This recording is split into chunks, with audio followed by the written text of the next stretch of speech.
Memento Mori. Are you in denial of your own death? I have an unpopular fact. You will die. Moreover, everyone you know will die. Doesn't matter what you believe will happen after this. Maybe you will live in the clouds with a bearded man. Maybe you'll get to lay with 72 virgins. Maybe the flying spaghetti monster will whisk you away to a land of beer volcanoes and strippers. I would bet that if you're watching this, you are now doing a mental simulation of what will happen. None of this matters right now, or rather it shouldn't. The great Stoic emperor Marcus Aurelius reflects on his thoughts through a passage from Meditations. Think of the life you have lived until now as over and as a dead man. See what's left as a bonus and live it according to nature. Love the hand that fate deals you and play it at your own. For what could be more fitting? The emperor touches on forgetting about the past and living in the present. Everything that has happened to you led to this moment. You were able to get through it. Now it's time to move forward. The notable Gandhi quote that found in nearly every yoga studio today says more or less the same. Live as if you were to die tomorrow. Learn as if you will live forever. Think of the past as bricks, creating your very own temple. All these bricks have their place in the temple. Cherish each one, but the less time you spend polishing them, the more time you have to place new ones. Whether you believe in reincarnation or an afterlife is irrelevant. You have a limited number of seconds to be the culturally constructed meat puppet that you see when you look in the mirror. Every moment is there in front of you, then gone into the past. After one of the many nearby deaths in my adolescence, I remember asking my best friend Peter this question. Why do so many people we know die? He answered back in his usual stoned stoic fashion, because we know a lot of people.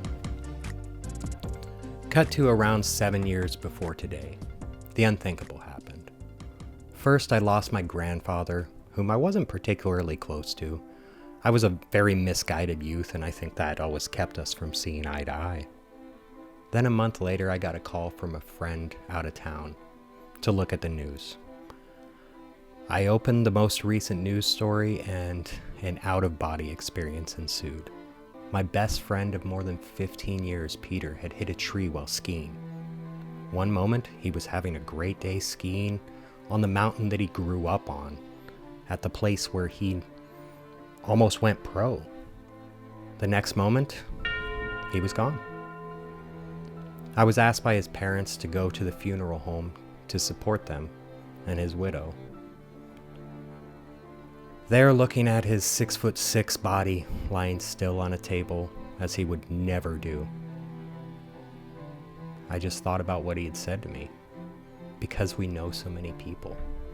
A month later, my dad's health took a turn for the worst. The 50 years of drinking finally caught up with him. He was dying of cirrhosis of the liver at the same age as his father and his brother before him. I stayed close by and watched as his thoughts and functions deteriorated. I could see the fear in his eyes as he knew what was coming. On his last day, I sat in the room with him as he was groaning from the morphine drip, and I played the first song he taught me to play on the guitar, House of the Rising Sun. Very fitting was the line, "Mama, tell my baby sister not to do the things I've done." I vowed that day never to see death as sad, but rather the happiness and the memories made with the deceased. But the same should be in my own life. I've done a lot of amazing things. I have created some lasting memories on the people around me, some bad, some good. I know that every second from my birth has belonged to death. Marcus Aurelius also said, stop whatever you're doing for a moment and ask yourself, am I afraid of death because I won't be able to do this anymore?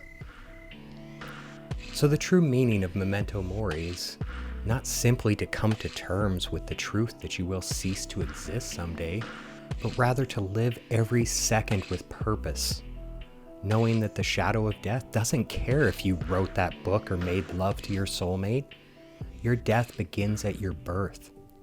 In the words of my father's favorite musician, Bob Dylan, in his track, "It's All Right, Ma, I'm Only Bleeding," he not busy being born is busy dying.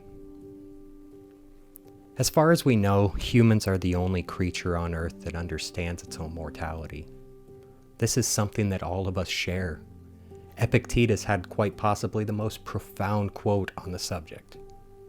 If you are kissing your child or wife, say that this is a human being who you are kissing, for thus when they die, you will not be disturbed.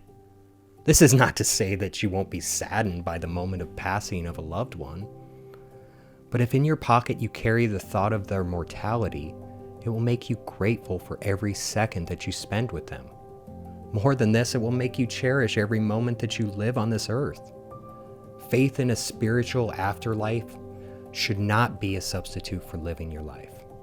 Your heaven may provide you with every desire you carry, but on earth we get the chance to strive for them. We get the chance to kiss that person. We get the chance to succeed. We get the chance to fail and learn. Once you have released a denial or fear of death, there is nothing that can stand in your way. This is why the Roman generals had someone follow them around and remind them, Memento Mori. Remember your death. Remember that you are mortal. Remember that everything you see now will someday be gone. Live your life and seek out what you truly desire. If you have a job that is chewing up your time and regurgitating minuscule sums of money, ask yourself, am I afraid of death because I won't be able to do this anymore? If the answer is a resounding no, then quit and walk away. Death does not care about your regrets. It is coming for you regardless. You could leave life right now. Let that determine what you do and say and think. That was another Marcus Aurelius quote. Remember that this was the leader of 7 million people, and this is what he wrote in his journal. These are the kind of profound realizations he had when he stopped worrying about death and embraced it. If you want to be remembered and live with no regrets, maybe you want a statue placed in your honor.